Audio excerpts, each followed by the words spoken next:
Alors parfois la machine virtuelle vous demandera de faire des mises à jour. Il faut effectivement faire ces mises à jour pour garder ces logiciels à la dernière version, se débarrasser de bugs et mettre à jour aussi le noyau de Linux, c'est-à-dire le système Linux en lui-même.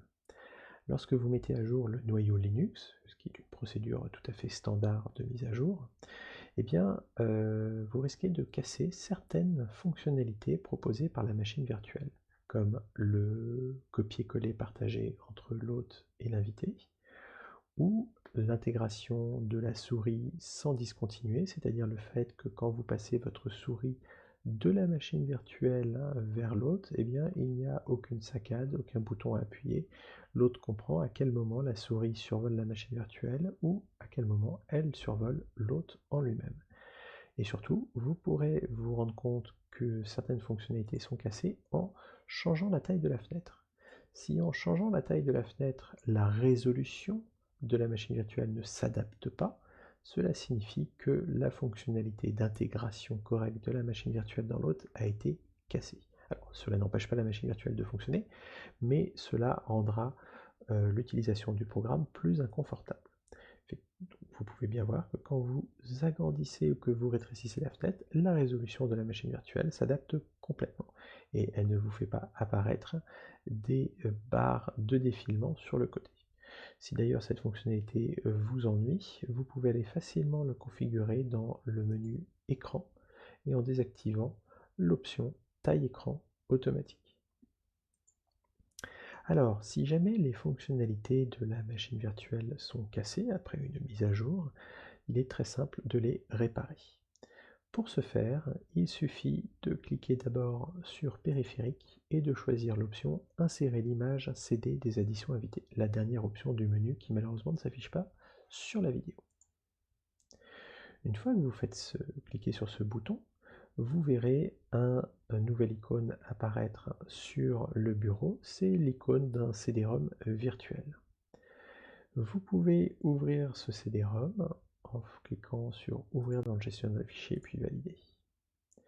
Ce CD-ROM vous propose beaucoup de fichiers et celui qui nous intéresse c'est vboxlinuxaddition.run. Alors vous allez aller dans outils et cliquer sur ouvrir le dossier actuel dans un terminal. Vous avez un terminal qui s'ouvre et ce terminal s'ouvre justement dans le dossier du CD virtuel.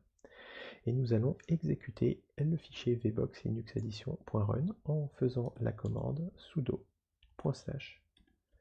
/vboxlinuxaddition.run.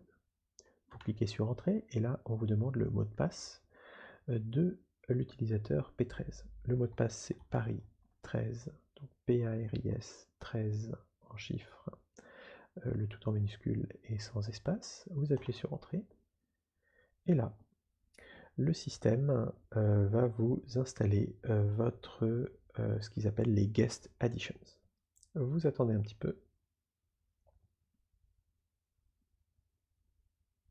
Et une fois que l'installation sera terminée, il vous suffira simplement de redémarrer la machine virtuelle pour retrouver toutes les fonctionnalités que vous aviez précédemment. Donc comme vous le voyez, l'installation prend un petit peu de temps.